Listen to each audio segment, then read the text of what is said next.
வணக்கம் மக்களே, அனைவருக்குமே வணக்கம். சற்று முன்பு கிடைக்கப்பெற்ற ஒரு அதிமுக்கியமான ஒரு தகவல் என்றே சொல்லியாக வேண்டும். என்ன தகவல் அப்படின்றத அடிப்படையாக பார்ப்பதற்கு முன்பு நீங்கள் இப்போதான் நம்ம சேனலுடைய புதிய பார்வையாளராக இருந்தீர்கள் மறக்காம நம்முடைய சேனலை சப்ஸ்கிரைப் செய்து கொள்ளுங்கள். வாங்க வீடியோக்குள்ள போகலாம். அதிமுக பாஜக கூட்டணிக்கு மேலும் சில கட்சிகள் வரும் என அதிமுக பொதுச் செயலாளர் எடப்பாடி பழனிசாமி அதிகாரப்பூர்வமாக அறிவிச்சிருந்த வேளையில் பாஜக தலைவர் நாகினேந்திரன் இதே மாதிரி சொல்லி வந்தார். இந்த நிலையில தான் திருச்சியில் அதிமுகவினுடைய முன்னாள் அமைச்சர் வழிகை செல்வன் விசிக தலைவராக இருக்கக்கூடிய திருமாவளவனை நேரில் சந்தித்து பேசியிருக்கிறார்.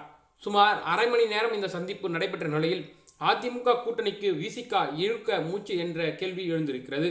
2026 தேர்தலில் தமிழகத்தில் பிரதான கட்சிகளான அதிமுகவும் திமுகவும் தயாராகி வராங்க.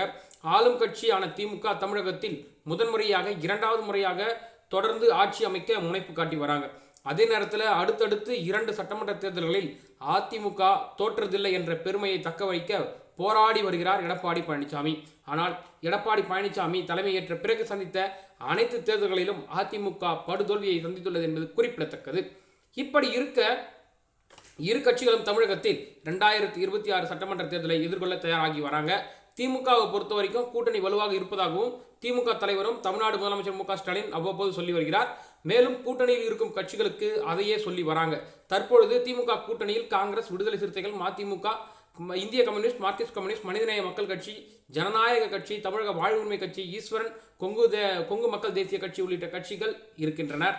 இப்படி இருக்கக்கூடிய சூழலில் அதிமுக கூட்டணியை பொறுத்தவரை பாஜக தான் அதிகாரப்பூர்வமாக இணைந்திருக்கிறது.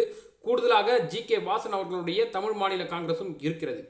அந்த கட்சி கூட்டணிக்கு பாமக, தேமுதிக, புதிய தமிழகம், ஐஜேகே, ஜான் பாண்டியன் மக்கள் முன்னேற்ற கழகம், மூவேந்தர் முன்னேற்ற கழகம் உள்ளிட்ட கட்சிகள் வரலாம் என சொல்லப்பட்டாலும் ஓபிஎஸ், டிடிவி, சசிகலா அவர்களுடைய ஆதரவு மறைமுகமாக அதிமுகவுக்கு இருப்பதாக சொல்றாங்க. இந்த நிலையில் தான் அதிமுக கூட்டணிக்கு மேலும் சில கட்சிகள் வரும் என கட்சியின் பொதுச் செயலாளர் எடப்பாடி பழனிசாமி சொல்லியிருந்தாரு. மேலும் சில கட்சிகளிடம் பேச்சுவார்த்தை நடத்தி வருவதாகவும் பாஜக தலைவர் நாகேந்திரனும் சொல்லியிருந்தாங்க.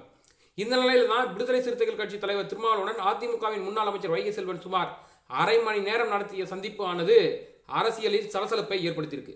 திருச்சியில் மதசார்பினை காப்போம் பேரணியை நடத்தின திருமாவளவன் பிரம்மாண்டமாக நடைபெற்றதை தொடர்ந்து அதுக்கப்புறம் அங்கே ரெஸ்ட் எடுத்திருந்த நம்ம திருமாவளவனை வைகை செல்வன் அவர்கள் சந்தித்து பேசியிருக்கிறாரு.